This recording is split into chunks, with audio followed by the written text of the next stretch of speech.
Welcome back दोस्तों। तो मैं आपके लिए वन स्टेप टूवर्ड फ्रीडम के लेटेस्ट एपिसोड की एक्सप्लेनेशन के साथ हाजिर हो चुका हूं। और अगर आप सभी लोगों ने अभी तक हमारे चैनल को सब्सक्राइब नहीं किया है तो डू सब्सक्राइब। साथ ही साथ ये एपिसोड काफ़ी ज़्यादा इंटरेस्टिंग होने वाला है, इसलिए मैं आपसे रिक्वेस्ट करता हूँ कि आप सभी लोग एंड तक बने रहना। तो बिना किसी टाइम को वेस्ट करते हुए हम अपने एक्सप्लेनेशन को कंटिन्यू करते हैं। तो इस एपिसोड की स्टार्टिंग में हमें एक जंगल का सीन दिखाया जाता है, जहाँ पर कुछ जो भेड़िए होते हैं वह किसी शिकारी से बचकर भाग रहे थे। तभी हमें उनके पीछे और कोई नहीं बल्कि बोजी और लिन किंग को ही दिखाया जाता है, जो कि उन सारे के सारे भेड़ियों को चारों तरफ से अपने अपने मैजिकल वेपन का यूज़ करते साथ ही पूरी तरह से ही घेर लेते हैं। और यहाँ पर अब वह भेड़िए कहीं भी नहीं जा पा रहे थे। तभी हमें बोजी को दिखाया जाता है, जो कि उन भेड़ियों के आगे एक अटैक कर देती है, जिसकी वजह से वह सारे के सारे भेड़िए ही एक जगह पर एकत्रित हो जाते हैं। तभी हमें उन भेड़ियों के नीचे धरती में दिखाया जाता है, जहाँ पर एक फॉर्मेशन क्रिएट हो चुकी थी, जिसकी वजह से वहाँ से एक बहुत ज़्यादा बड़ा स्पिरिचुअल फायर का ब्लास्ट वहाँ पर हो जाता है और सारे के सारे जो भेड़िए थे वह वहाँ पर मर चुके थे। तभी हमें दिखाया जाता है कि यह अटैक और किसी ने नहीं बल्कि हमारे मेन कैरेक्टर यानी कि जिन ने ही किया था। और जिन आते साथ ही बोजी और लिन किंग से कहने लगता है कि यह शिकार करने का काफ़ी ज़्यादा अच्छा तरीका है, जिसकी सहायता से हम किसी भी प्रकार के शिकार को कोई भी बचने का मौका नहीं देते और अपनी अर्थिंग फायर टेक्निक का यूज़ करते साथ ही उसे पूरी तरह से जलाकर वहाँ पर ख़त्म कर देते हैं। और यह जानकर लिन किंग काफ़ी ज़्यादा ही खुश होने लगती है। साथ ही साथ यहाँ पर हमें दिखाया जाता है कि जो जिन होता है वह उन सारे के सारे भेड़ियों की जो स्केलेटन होता है वह बोजी को दे देता है और बोजी उनको बाहर काफ़ी ज़्यादा ही खुश होने लगती है। और जिन उनसे कहने लगता है कि इनका उपयोग करके तुम अपने मैजिकल वेपन को अपग्रेड कर सकते हो। इस बात को सुनकर बोजी इसके लिए एग्री हो जाती है। साथ ही साथ यहाँ पर हमें लिन किंग को दिखाया जाता है, जो कि वहाँ पर यह सब बातों को सुन रही थी। पर तभी हमें दिखाया जाता है चाओ भाई को, जो कि जिन के हाथों में होती है। पर तभी उसे कुछ चीज़ सुनाई देने लगती है, जिसकी वजह से वह कहीं पर जाना शुरू कर देती है। और यह जानकर लिन किंग, बोजी साथ ही साथ जो जिन और लिंग डोंग होते हैं वह उसका पीछा करते हुए एक जगह पर पहुंच जाते हैं, जहां पर आते साथ ही हमें दिखाया जाता है कि साओ भाई एक समुद्र के पास में आ चुकी थी। यहाँ पर हम लिंग डोंग को देखते हैं, जो कि जिन से कहने लगती है शायद जाओ भाई को यहाँ पर किसी के होने का एहसास हो रहा है। इस बात को सुनकर जिन कहने लगता है अच्छा तो फिर मैं चेक करता हूँ। और ऐसा कहकर जिन अपनी एक फॉर्मेशन गैदरिंग टेक्निक का यूज़ करते साथ ही वहाँ के आसपास के माहौल को चेक करने लगता है। और जैसे ही वह देखता है तो उसके सामने एक स्पिरिचुअल ट्री प्रकट हो चुका था, जो कि काफ़ी ज़्यादा ही पावरफुल लग रहा होता है। साथ ही साथ इस तरह में लिंग डोंग को दिखाया जाता है, जो कि उस ट्री को देखकर काफ़ी ज़्यादा ही हैरान हो चुकी थी। इस तरह में जिन को देखते हैं, जो कि बोजी और लिन किंग से कहने लगता है कि तुम अपनी जो ब्रीथिंग है अभी थोड़ी देर के लिए उसे कंट्रोल करो, क्योंकि मैं जानता हूँ कि यहाँ पर बहुत सारे ट्रैप्स हो सकते हैं। और ऐसा कहकर जिन उस स्पिरिचुअल ट्री के पास में जाने लगता है। इस तरह में दिखाया जाता है बोजी को, जो कि जिन की ऐसी एबिलिटी को देखकर काफ़ी ज़्यादा ही हैरान होते हुए मन में सोचने लगती है कि यह तो किसी भी प्रकार की ट्रेजर को काफ़ी ज़्यादा आसानी से खोज सकता है। जिनकी जो टेक्निक है वह काफ़ी ज़्यादा ही अच्छी है। इस तरह में दिखाया जाता है जिन को, जो कि लिंग डोंग के साथ में उस स्पिरिचुअल ट्री के पास जाकर अपनी पावर का यूज़ करते हुए उसकी सारी की सारी जो स्पिरिचुअल पावर होती है उसे एक बोतल में कैद करने लगता है। और यहाँ पर हम लिंग डोंग को देखते हैं, जो कि उस सहायता करने लगती है। साथ ही साथ वह जिन को बताने लगती है कि तुम इस स्पिरिचुअल ट्री के पास में जो रिवर को देख रहे हो वह काफ़ी ज़्यादा ही खतरनाक है, क्योंकि जैसे ही स्पिरिचुअल ट्री को किसी प्रकार से हानि होती है तो यह होली रिवर अपनी पावर का यूज़ करते साथ ही उसे पूरी तरह से रिपेयर कर देती है।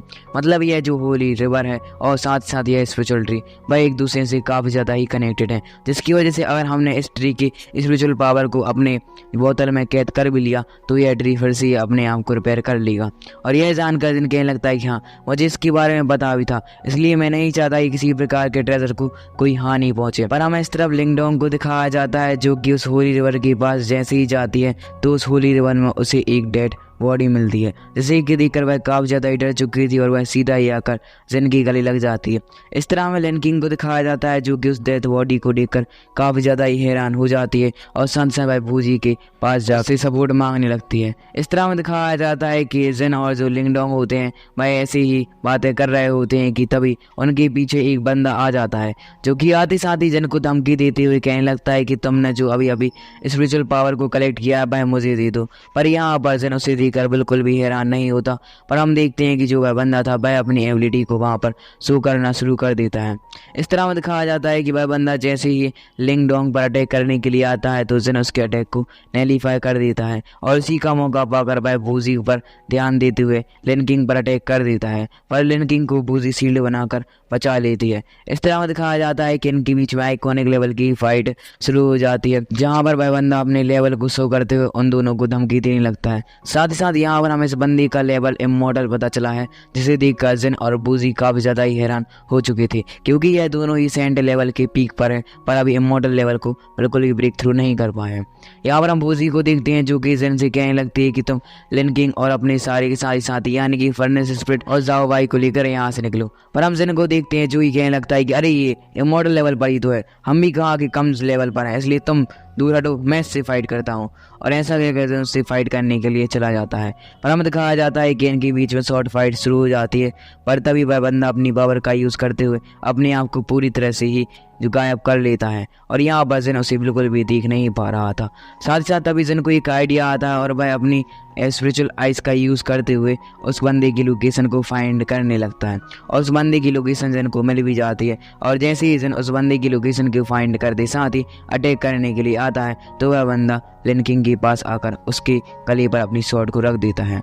और यहाँ पर जिन काफ़ी ज़्यादा ही हैरान हो चुका था और वह बंदा जिन को धमकी देते हुए कहने लगता है कि क्यों, अगर चाहते हो उस लड़की को बचाना तो मुझे दे दो अपना वाइस स्पिरिचुअल पावर वाला पॉड। इस बात को सुनकर जिन कहने लगता है कि ऐसा तो नहीं हो सकता और ऐसा कहकर जिन उस बंदी पर अटैक करने के लिए जैसे ही आता है, इस तरह हम देखते हैं कि वह बंदा सीधा ही लिन किंग को फेंक कर वहाँ से बचते हुए जिन के अटैक को नैलीफाई कर देता है।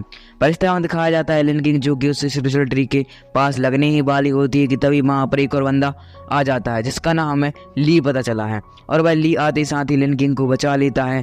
और इस तरह हम देखते हैं कि ली सामने वाले उस बंदे से कहने लगता है, क्या तुम्हें पता है कि लिन किंग मेंगलोंग सिटी के लॉर्ड की बेटी है। इस बात को सुनकर वह बंदा काफी ज्यादा ही हैरान हो चुका था। साथ ही साथ हम देखते हैं कि वह बंदा मेंगलोंग सिटी के लॉर्ड का नाम सुनकर काफी ज्यादा ही डर जाता है और वहां से भाग जाता है। आप इससे अंदाजा लगा सकते हैं कि जो लिन किंग है उसका फैमिली बैकग्राउंड काफी ज्यादा ही खतरनाक है, क्योंकि यह गॉड लेवल यानी कि मॉडल लेवल का बंदा भी मेंगलोंग सिटी के लॉर्ड का नाम सुनकर यहाँ से निकल गया, तो आप अंदाजा लगा ही सकते हैं कि मेंगलोंग सिटी का लॉर्ड काफी ज्यादा ही पावरफुल होगा। और ऐसा ही कुछ अनुभव हमारे मेन कैरेक्टर जिन को भी हो रहा होता है। साथ ही साथ इस तरह हम लिंग डोंग को देखते हैं जो कि जिन से कहने लगती है कि मुझे नहीं पता था कि जो लिन किंग है उसका फैमिली बैकग्राउंड इतना ज़्यादा खतरनाक है। इसके बाद हमारा सीन यहाँ से कट हो जाता है, फिर हमें दिखाया जाता है मेंगलोंग सिटी के अंदर, जहाँ पर हम देखते हैं कि मेंगलोंग सिटी के लॉर्ड यानी कि लिन किंग के फादर सारे के सारे वॉरियर्स के पास में एक मीटिंग में होते हैं। यहाँ पर हम मीटिंग में देख सकते हैं कि जिन और लिन किंग भी आए हुए थे। साथ ही साथ जो लिन किंग होती है वह जिन की तारीफ अपने फादर के सामने कर रही होती है। इस बात को सुनकर वह बंदा यानी कि ली जिसने कि लिन किंग को ही बचाया है भाई जिन का शुक्रिया अदा करते हुए कहने लगता है कि आपने हमारे सेक्ट की लिन किंग को प्रोटेक्ट किया, इसके लिए आपका बहुत बहुत शुक्रिया। आपकी इस बहादुरी के लिए जो हमारा सेक्ट है वह पूरी तरह से ही आपका आभारी रहेगा। इस बात को सुनकर जिन कहने लगता है कि अरे ऐसी बात नहीं है, लिन किंग तो है ही अच्छी। इस बात को सुनकर सभी के सभी लोग काफ़ी ज़्यादा ही खुश हो जाते हैं। और यहाँ पर हम देखते हैं लिन किंग की डैड को जो कि जिन से कहने लगते हैं कि तुम हमारी मेंगलोंग सिटी में कुछ देर के लिए रह सकते हो। यह सुनकर जिन उनका थैंक यू बोलता है कि इसके बाद हमारा सीन यहाँ से कट हो जाता है। फिर हमें दिखाया जाता है लिंग डोंग और जिन को जो कि आपस में बात करते हुए जा रहे होते हैं। साथ साथ यहाँ पर लिंग डोंग जिन से कहने लगती है कि इस सिटी में बहुत सारे वॉरियर्स का खून हो चुका है, पर अभी भी जो लॉर्ड है भाई कोई भी काम नहीं कर रहे हैं, तो इसकी वजह से मुझे यहाँ पर कुछ गड़बड़ लग रही है। इसलिए मैं तुमसे चाहती हूँ कि तुम मेंगलोंग सिटी में ज़्यादा देर तक ना रहो, क्योंकि यह तुम्हारे लिए ज़्यादा खतरनाक हो सकता है। यह सुनकर जिन कहने लगता है कि हाँ मेंगलोंग से रुकना है। फिर हमारा सीन यहाँ से कट हो जाता है। फिर हमें दिखाया जाता है लिन किंग को जो कि जिन के सामने जैसे ही आती है कि तभी जिन कहने लगता है कि अब मैं तुम्हारी सिटी को छोड़कर जा रहा हूँ, कि अब वक्त आ गया है कि हम 1-2 महीने तक एक दूसरे से ना मिले। यह सुनकर लिन किंग काफ़ी ज़्यादा ही हैरान हो जाती है, पर तभी हमें उनकी बैकग्राउंड से आवाज़ सुनाई देती है, जहाँ पर हम एक वॉरियर को जिन को पुकारता हुआ देखते हैं। फिर हमें दिखाया जाता है कि जिन सीधा उस वॉरियर के पास में आ जाता है। यहाँ पर हम देखते हैं कि यह और कोई नहीं बल्कि वही बंदा है जिसने कि जिन को अपना मैजिकल वेपन क्रिएट करके दिया हुआ था, और उसके साथ ही लेडी खड़ी हुई होती हैं जो कि उसे ऑक्शन हाउस के दिन मिली थी। साथ ही साथ जिन ने उसकी आँख को भी रिपेयर कर दिया था।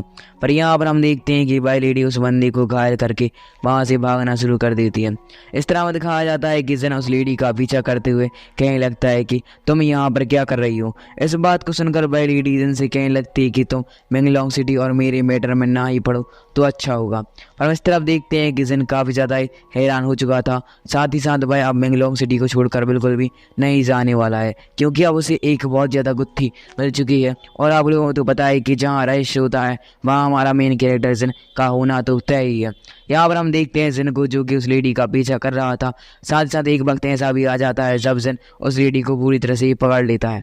इसके बाद हमारा सीन यहाँ से कट होकर उसी रूम में आता है जहाँ पर हम देखते हैं कि उस बंदे के पास एक एडर आ चुका था, जिसका फेस हमें पूरी तरह से ही क्लियर नहीं दिखाया गया है। इसके बाद हमारा सीन यहाँ से कट होकर फिर से आता है जिन पर, जहाँ पर हम देखते हैं कि भाई ऑक्शन हाउस की लेडी सीधा ही जिन की चपेट में आ चुकी थी। साथ ही साथ जिन उसको धमकी देते हुए कहने लगता है कि तुम यहाँ पर क्या करने के लिए आई थी। पर हम देखते हैं कि भाई लेडी जो कि कहने लगती है कि मेरा प्लान सक्सेसफुल हो चुका है, अब तुम मेरा कुछ भी नहीं बिगाड़ सकते, क्योंकि इस लेडी ने अभी अभी यहाँ पर जहर को खा लिया है, जिसकी वजह से अब यहाँ पर पूरी तरह से यह खुद ही मर जाती है।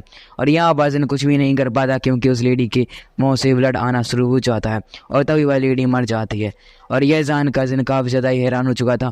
साथ ही साथ जिन को यहाँ पर एक और रहस्य मिल चुका है कि यह लेडी किसके लिए काम करती है। तो आप मान ही सकते हैं कि अगला एपिसोड कितना ज़्यादा इंटरेस्टिंग होने वाला है। और अगर आप सभी लोगों ने अभी तक हमारे इस चैनल को सब्सक्राइब नहीं किया है तो प्लीज़ सब्सक्राइब कर लेना। और thank you for watching and keep supporting. मिलते हैं नेक्स्ट वीडियो में।